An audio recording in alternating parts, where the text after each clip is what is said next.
They thought a seasoned legend could bury a rookie's shine. But the internet just bench-pressed that idea into oblivion and fired it straight back at Diana Taurasi's face. Remember that name? Because in the next few minutes, you're going to see how the self-crowned goat of the W put her foot so deep in her mouth she might need an ankle brace. Caitlin Clark, she's the tsunami of ticket sales, the walking sold-out arena, the broadcast ratings rocket that league execs secretly worship. Diana Taurasi just tried to dam that tsunami with a single jealous rant. Spoiler alert, the wave smashed the dam, flipped the scoreboard, and left Taurasi scrambling for excuses. Okay, so what exactly happened? Why is everyone dragging Taurasi? And how did Clark stay calm while X, and TikTok cooked up a whole soup of memes? Let's spill it fast. Taurasi's mic drop moment went down during a post-game media scrum that should have been innocent. Phoenix had squeaked by Indiana in a July barn burner. Reporters lobbed standard questions, defense rotations, shot selection, you know the drill. But the second Clark's name surfaced, Taurasi's eyes narrowed like she'd just been handed technical foul number 6. She smirked, leaned into the mic, and fired off the line that detonated across social media. I get it. Fame comes easy when you're the trending hashtag, not the one lifting trophies. Silence, then a collective gasp from every beat writer in the room. Taurasi doubled down, rolling her eyes. Look, when you play long enough, you watch hype balloons pop. She's good, but she ain't built for the grind yet. Come see me when the rookie sales bump fades. That right there sliced through the hoops world like a no-look laser pass. Yes, Taurasi had ribbed Clark back in April 2024 with that infamous reality is coming jab on SportsCenter. But those were preseason predictions. This, folks, felt personal, and fans smelled bitter envy like sweat in a locker room. The clapback was instant. Within an hour, Apologize to Clark was trending #1 worldwide. Fever supporters flooded comment sections with side-by-side graphics, Clark's rookie averages dwarfing Taurasi's first-year numbers. Memes showed Taurasi clutching empty air, while Clark drained logo threes behind her. Even neutral WNBA diehards chimed in, "We respect the vet, but this energy is messy." By sunrise, ESPN was looping the soundbite every half hour. Sports talk radio hosts called it a rare public crack in Taurasi's invincible aura. Skip and Shannon, they basically served Taurasi a full-course roast. She's guarding her legacy like a shot clock that's running out. Meanwhile, Caitlin Clark did the most savage thing possible. Absolutely nothing. Photographers caught her signing jerseys for kids outside Gainbridge Fieldhouse, laughing like she hadn't just been blindsided by the league's elder stateswoman. When a local reporter finally pressed her, Clark shrugged. "I'm focused on hoops and helping my team get wins. Noise stays in the cheap seats." Translation, scoreboard speaks louder than shade. But the storm didn't stop at morning gossip. Corporate sponsors felt the tremor. Nike execs held emergency calls assessing whether Taurasi's remarks might splatter their carefully curated Future Meets Legacy campaign, featuring both players. Gatorade's digital team quietly switched homepage banners from Taurasi pull-ups to Clark step-backs. One sneaker culture insider leaked a text claiming Taurasi risked tanking a 7-figure retro collab with her flare-up. Over in Phoenix, Mercury management huddled behind closed doors. They adore DT, her 5 championships, her brand gravity, but alienating the fastest-growing fan base? That's a PR migraine. Internal emails surfaced. Shout out to our source sipping courtside coconut water, showing execs debating a soft apology statement. Was Taurasi willing? Not yet. Let's rewind to understand why this moment hit so hard. Taurasi's career is Mount Everest. 3 NCAA titles, 5 Olympic golds, 10 All-Star nods, countless buzzer beaters that rewrote clutch mythology. She forged the WNBA's modern swagger. But ever since Clark erupted out of Iowa, breaking every college scoring record under the sun, a new generation started attaching the word GOAT to the rookie's name. Some vets brushed it off. Taurasi, she felt the crown tilt. April 2024. Final Four weekend, Taurasi cracks that reality is coming line on SportsCenter. Fans laughed, calling it playful. Fast forward, Clark averages 21-5-7 her rookie season, leads Indiana to its first playoff berth in 7 years, and posts the league's top-selling jersey 3 months straight. Media headlines flipped Taurasi's words right back. Reality already came, and Clark owned it. Taurasi jokes about taking an L, but deep down, the seed of resentment sprouted. Then came the Olympic roster fiasco this past July. Official explanation? Balance of experience. Unofficial whispers said veteran lobbying edged Clark out so Taurasi could enjoy a final Paris send-off. That decision flared tensions and set the stage for our present blow-up. Fans were primed to pounce at any hint of dismissiveness toward Clark.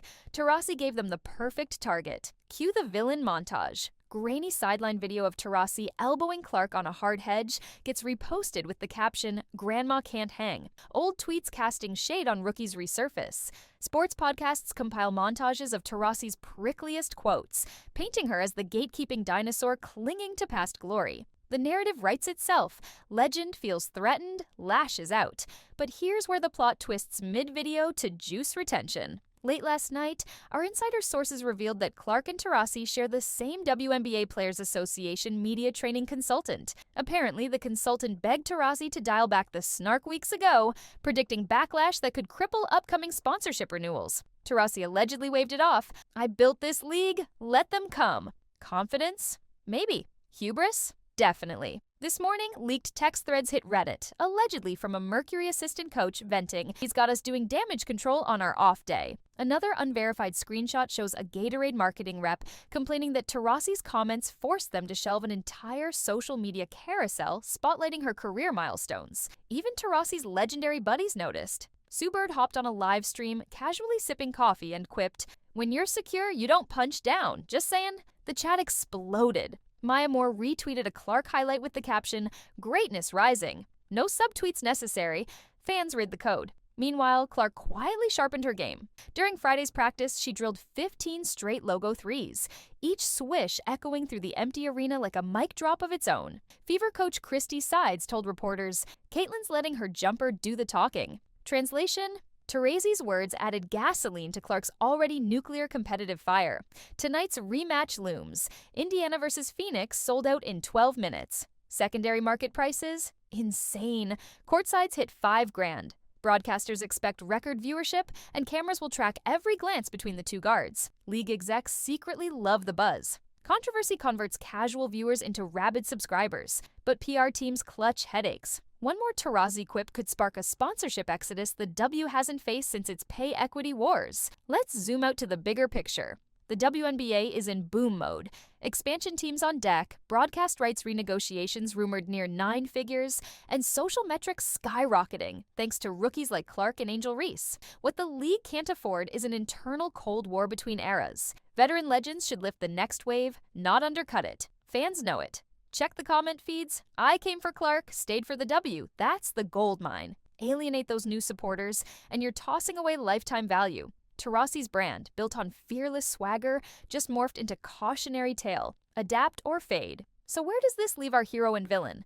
Clark's star is ascending faster than ever, fueled by adversity. She's already got a record-breaking Rookie of the Year trophy on her mantle and a Supermax shoe deal rumored to dwarf every prior WNBA contract. Taurasi still owns the history books, but history doesn't trend. Social feeds do. Unless she pivots, public apology, heartfelt mentorship offer, she risks legacy erosion long after her final buzzer. But wait, there's another layer, and it involves cold cash. Agency projections say every Fever game with Clark pulls over $1 million extra ad dollars. That's tornado money, the kind that spooks vets whose endorsement pie just shrank. In Phoenix, teammate Skylar Diggins-Smith tried to shift the presser back to X's and O's. Taurasi's curt "let's focus on Phoenix" cut her off, fueling the jealousy meme. Body language experts slowed the tape and sent it viral. Commissioner Kathy Engelbert quickly jumped on Zoom with both clubs. A proposed joint statement fizzled when Indiana said, "Respect is earned, not scripted." Online detectives pasted together Taurasi's history of downplaying newcomers. 2015 Skylar, 2018 Aja, 2020 bubble beef with G. Carter. Patterns locked in. Angel Reese tweeted, "Let the new era ball out." Paige Buchers wore Clark's jersey, and Taurasi vanished from socials for 48 hours, while Clark racked up a 32-point, 14-assist night that trended under. Logo laser. Sponsors read the room. State Farm swapped Taurasi's cameo for Clark. MasterCard reposted empowerment quotes. Social sentiment trackers clocked a 40% dip for Taurasi, 50% surge for Clark. Remember the Olympic snub? Fan theories say veteran lobbying iced Clark so Taurasi could grab one last run. That farewell present jacket clip got re-edited with ominous music and 10 million views. League insiders predict Taurasi will apologize before tonight's rematch. Without it, boos follow her farewell tour. With it, she might salvage a mentor arc. The choice is hers. Clark's focus stays on hoops. She told teammate Lexi Hull, "They cheer or boo, but the ball stays round." That poise plus range from the logo equals unstoppable hype. The stakes go beyond egos. Media rights negotiators are in the room right now, shaping the next decade of WNBA coverage. Clark's magnetism is the league's ace, proof that women's hoops can deliver NBA-level ratings. Execs aren't shy about citing her impact during pitch decks. When a flagship star is mocked by a legend live on camera, networks wonder if the story is competitiveness or cannibalism. That tension can shave millions off a contract if viewers sense toxicity. Sponsors aren't the only money leaking.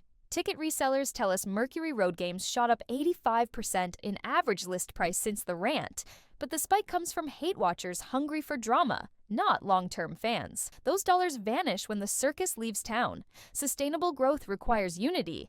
Clark and Taurasi on the same commemorative poster, not opposite sides of a drawn line. Veteran players in other sports chimed in. Megan Rapinoe tweeted, "Game grows when OGs water the seedlings." Even LeBron subtweeted a generic "all eras are chapters of the same book," which Twitter detectives interpreted as a polite nudge toward Taurasi. Cross-sport condemnation sharpened the sting. If NBA royalty suggests humility, the message lands heavier than any media column. Inside the Mercury locker room, younger teammates feel torn. One rookie confided off-record that Taurasi's leadership teaches us toughness, yet the backlash drags the whole roster into a spotlight they didn't earn. She said, "We're prepping for playoffs, not press conferences." That sentiment mirrors Fever players who resent Clark's name dominating every headline, yet they close ranks when an outsider attacks. Rivalry is fine, disrespect crosses lines. And here's the overlooked angle. Kids. Youth league coaches report a sudden spike in girls wearing Clark tees to practice this week.